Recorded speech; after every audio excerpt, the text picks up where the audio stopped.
ആയിട്ടേ നമുക്കിന്നൊരു മന്തി കഥയായാലോ? കാണുന്നത് എൻ്റെ കൈകൾ കൊണ്ട് ഞാൻ തന്നെ ഉണ്ടാക്കിയ ഹോം മെയ്ഡ് മന്തിയാണ്. റെസ്റ്റോറൻറ്റിൽ കിട്ടുന്ന സെയിം ടേസ്റ്റ് ആണെന്നൊന്നും പറയില്ല. എന്നാലും എവിടേക്കോ ടേസ്റ്റ് കൊണ്ടും സ്മെല്ല് കൊണ്ടും അതുപോലെ തന്നെ ഉണ്ട്. ഇനി വന്നിട്ട് ഞാൻ മന്തി കഴിച്ചിട്ടില്ല. ജർമ്മനി വന്നിട്ട് കേരളത്തിൽ നിന്നും ഞാൻ മന്തി കഴിച്ചിട്ടത് ആകെ 3-4 തവണ മാത്രമേ ഉള്ളൂ. തുർക്കി ഷോപ്പിലും പിന്നെ അറബിക് ഷോപ്പിലൊക്കെ ഈ മന്തി കിട്ടുന്നുണ്ടെന്നാ കുറേ ആൾ പറഞ്ഞു കേട്ടെ. റീലെടുത്ത് കഴിഞ്ഞാൽ കണ്ടാൽ പറയും മന്തി മയോണൈസ് ഹാ അന്തസ് എന്നൊക്കെ. അതിന് മാത്രം ഈ സാധനം അടിപൊളിയാണോ? അവോ അങ്ങനെ കഴിച്ചിട്ടില്ലാത്തതുകൊണ്ടായിരിക്കും എനിക്ക് അറിഞ്ഞൂടാ. എനിക്കാണോ മന്തിക്കാണോ ഫാൻസ് കൂടുതലെന്ന് ചില വിഭാഗം പറയും മന്തിക്കാ ഫാൻസ് എന്ന്. ചിലത് പറയും എന്ത് വന്നു കഴിഞ്ഞാലും ബിരിയാണി ബിരിയാണി തന്നെയെന്ന് പറയും. എന്നാൽ അവർ തമ്മിൽ നല്ല ടൈറ്റ് കോമ്പറ്റീഷൻ ഉണ്ട്. എല്ലാം പോട്ടെ, ഈ മന്തി ലവേഴ്സ് മന്തിപ്രാന്തന്മാരെന്ന് പറയുന്നവർക്ക് ഈ മന്തി എവിടുന്നാ വന്നേന്നറിയോ?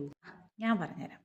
നമ്മളെ യമനിലെ ഹദ്ബ്രൗദ് ഹദ്ബ്രൗദ് അതന്നെ ഹദ്ബ്രൗദ് എന്ന് പറയുന്ന ഒരു സ്ഥലത്താണ് ഈ മന്തി ആദ്യമായിട്ട് ഉണ്ടായത്. അതായത് നമ്മൾ ബിരിയാണിക്കിടുന്ന അത്ര മസാലകളൊന്നും ഈ സാധനത്തിനുണ്ടാവും, എല്ലാം കുറച്ച് കുറച്ച് മതി.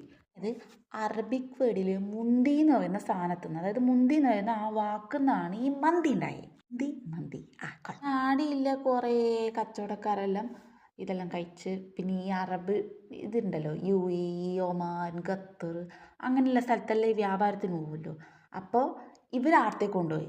അപ്പം മലയാളികൾ പറ്റുണ്ടല്ലോ ദുബായിൽ ആടെ എല്ലാം. അപ്പം എന്തായി, അവർ ഇത് കേരളത്തിൽ കൊണ്ടുവന്നു. ഇതിപ്പോൾ കേരളത്തിൽ അങ്ങ് കയറി ഫേമസ് ആയി. ഇപ്പോൾ ഇവൻ്റെ കൊച്ചുമക്കളായ വേറെ എന്തൊക്കെയോ സാധനങ്ങൾ നാട്ടിൽ ഇറങ്ങിയിട്ടുണ്ടെന്നാണ് കേട്ടെ. മറ്റേ നമ്മളെ മലബാർ ഏരിയയിൽ തന്നെയാണുള്ളത്. അതായത് ഈ കോഴിക്കോട്, മലപ്പുറം, പിന്നെ കണ്ണൂർ, ഇങ്ങനെ ഈ ഭാഗത്താണ് ഇത് കുറച്ചുകൂടെ ഫേമസ് ആയത്. ആദ്യം വന്നത് ഈ ഒരു ഏരിയയിലാണ്. പിന്നീട് ഇപ്പോൾ കേരളത്തിലെ എല്ലാ റെസ്റ്റോറൻറ്റിലും ഒട്ടുമിക്ക എല്ലാ റെസ്റ്റോറൻറ്റിലും ഉണ്ടെന്നാ. ഇന്ന് കഴിച്ചവരെല്ലാം ദുബായിലത്തെ മന്തിയാണ് മന്തി. എന്തായാലും എനിക്കും ഒന്ന് ട്രൈ ചെയ്യണം. ഇത് എന്തെന്ന് അറിയണ്ടേ. വീട്ടിലാണെങ്കിൽ ബിരിയാണി മാത്രമേ മേടിക്കൂ. അച്ഛൻ്റെ ബിരിയാണി ഇഷ്ടമാണ്. പക്ഷേ ഈയിടെ അച്ഛൻ പോലും ചിക്കൻ പോലും കഴിക്കുന്നില്ല എന്നാ കേട്ടെ. ഇത് ഞാൻ മന്തി ഹീറ്ററൊന്നും, എനിക്ക് മന്തി ഇഷ്ടമാണ്.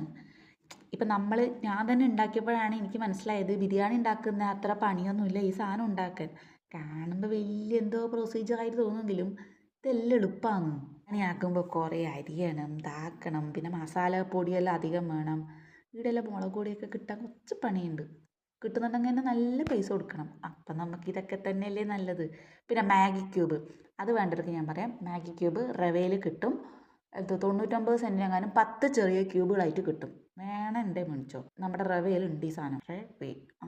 കുക്കറിലെല്ലാം ഇട്ട് വേവിച്ച് കഴിഞ്ഞിട്ട് അതിങ്ങനെ തുറക്കുമ്പോൾ കിട്ടുന്ന ഒരു സ്മെല്ലുണ്ട്.